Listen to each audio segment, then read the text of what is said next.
Olá, pessoal! Vamos falar hoje sobre o medo, um sentimento muito comum e que é capaz de paralisar a grande maioria das pessoas. Quantas pessoas já não deixaram de fazer algo que é importante para si mesmo por conta do medo?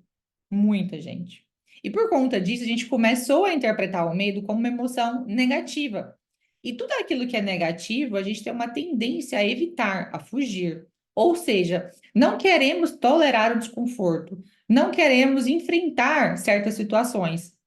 Só que a gente precisa lembrar que até as emoções negativas têm um papel fundamental na nossa vida. Assim como a dor física, ela tem um papel importante de ficar ali frequentemente nos avisando de algum problema, de um potencial problema, e de que algo ali não está bem e precisa da nossa atenção. Então, assim como a dor física tem uma função, as emoções negativas também têm a sua função e o seu papel importante. Então, essa emoção do medo, ela surge frente a um desafio, a um perigo real ou imaginário.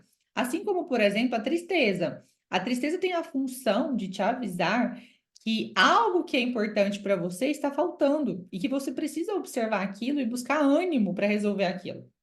E já a culpa pode te motivar a fazer aquilo que é importante para você. A raiva, ela pode fornecer energia, ânimo para você resolver aquela situação. O que eu quero dizer é que você não precisa evitar essas emoções negativas. O que você precisa é aprender a lidar. Sabe aquela frase que fala, vai com medo mesmo? Literalmente é isso. Então, se o medo ele surge frente a um desafio ou frente a uma situação de perigo, a primeira coisa que você precisa fazer é se questionar sobre esse perigo, se é um perigo real ou se é um perigo imaginário. E é claro que a única forma de vencer esse medo é enfrentando esse medo. Por exemplo, eu já atendi pacientes com fobia de elevador, com pânico. Então, dentro da terapia cognitivo-comportamental, a gente tem uma técnica extremamente eficaz que chama dessensibilização sistemática. E o que seria isso? A gente começa a trabalhar com o paciente essa ansiedade. Primeiro, a gente explica sobre os mecanismos, como funciona, por que que é ativado. A gente ensina técnicas para a pessoa conseguir regular essa emoção, se acalmar. Então, por exemplo, uma respiração diafragmática, enfim. E aí, o que que a gente faz? A gente ensina o paciente técnicas para lidar com esse desconforto e a gente começa a expor o paciente aquilo que ele tem medo. É claro que isso muito gradualmente, tá? Sempre, como se diz, pegando na mão mesmo. Então, já tive casos de trabalhar essa parte lúdica, imaginária com o paciente. Ah, vamos imaginar a situação X de você no elevador, como seria? Vamos imaginar isso.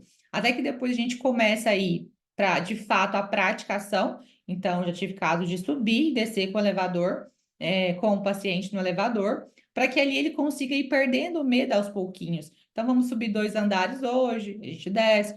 Vamos subir 4 andares, a gente desce. Quando a gente começa a expor o paciente àquilo que ele tem medo, o que que acontece?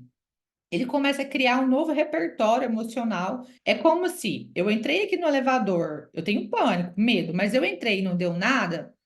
Eu fico assim, ok, eu vou entrar de novo, não vai dar nada? Eu fico, beleza. Eu vou entrar e não vai dar nada e vou fazendo isso sempre e eu vejo que não dá nada. Então eu crio um novo repertório emocional, uma nova capacidade mesmo cognitiva de lidar com aquilo. E aí fica mais leve. Então eu vou perdendo o medo. O primeiro passo da pessoa que tem medo é evitar. Então, quando ela começa a enfrentar gradativamente, ela começa a se sentir mais confiante em relação àquilo. E por que que eu estou falando para vocês sobre esse potencial do medo? Porque o medo ele evita que muitas pessoas vivam. Tem um livro que eu gosto muito, que é esse daqui, ó, Mais Perto que o Diabo. Inclusive, vou deixar o link dele aqui embaixo no canal para que você consiga adquirir. Esse aqui, pessoal, é um livro que tem que ter na cabeceira da cama, porque tem lições poderosíssimas. Então, assim, comprem esse livro, tá? O que que o autor faz aqui? Fala, ele faz tipo uma brincadeira, como se fosse uma analogia, explicando, perguntando ali, conversando com o diabo, fazendo uma entrevista para o diabo. E ele pergunta: então, diabo, o que que você usa, né? O que que acontece que você tem tanto poder assim sobre as pessoas? O que que você faz para conseguir manipular, né? Conseguir ter o poder sobre a maioria das pessoas? E aí ele fala: é muito simples. Uma arma muito poderosa que eu uso é o medo. Porque quem tem medo não tenta.